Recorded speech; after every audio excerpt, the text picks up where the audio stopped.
last year, slightly on the back of doing the Scientology program, I was living in the UK and I was trying to get a program going about fundamentalist Islam, or not even fundamentalist, actually beyond, where it's extreme radical Islam, so-called, basically people who support ISIS, of which there are some in the UK, although they're hard to interview because it's actually a crime to glorify terrorism is what it's called, and so they have to talk very gingerly around the subject. But if you get into a debate about someone who is sincerely committed to ISIS brand of Sunni Islam, right, where they're saying actually, yeah, sex slaves are okay. They'll say like slaves isn't quite the right term, but we approve of that, and blah blah blah.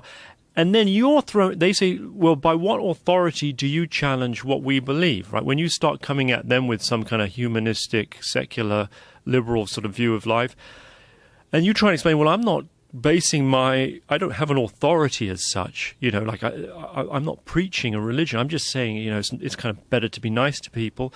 And they say, but based on under what authority? Like you find that you actually don't really have. It's surprisingly difficult when you're thrown back on first principles to make the case for a sort of sensitive secular way of doing things. Does that make sense? Yes. One of the appeals of, I think, whether it's Scientology or Islam or Christianity, extreme Christianity, whatever that form that takes, they can say, like, we have all our answers. They're in a book, and God told us. And so who told you? And I'm like, well, no one told me.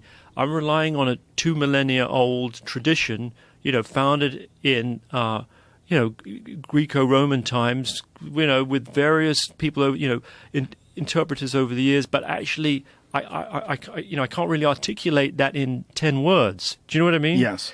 And it's surprisingly hard. So once you're in the prison of a faith-based system, it's very hard to kind of leverage your way out. I didn't do a good job of trying to get them out, basically.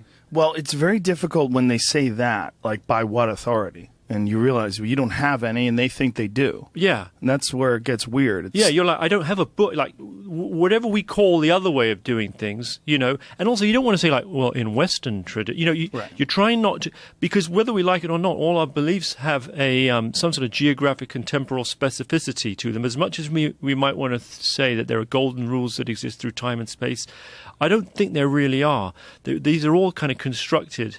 Right, like all of culture. Yeah, like all truths, all culture. And so you're having to say, well, over the last few hundred years since the Enlightenment, we've found that in general torture's not a brilliant idea, and capital punishment's not great, and slavery is largely discredited. And they say, well, so this is about the Western Enlightenment, that's your authority?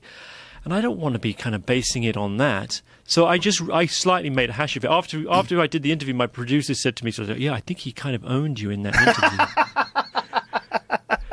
The guy who's like the ISIS defender, he's in prison now. That was why one of the reasons we didn't finish the documentary. Anyway, that's sort of going off on a tangent slightly. What did he go to prison for? For allegedly glorifying terrorism.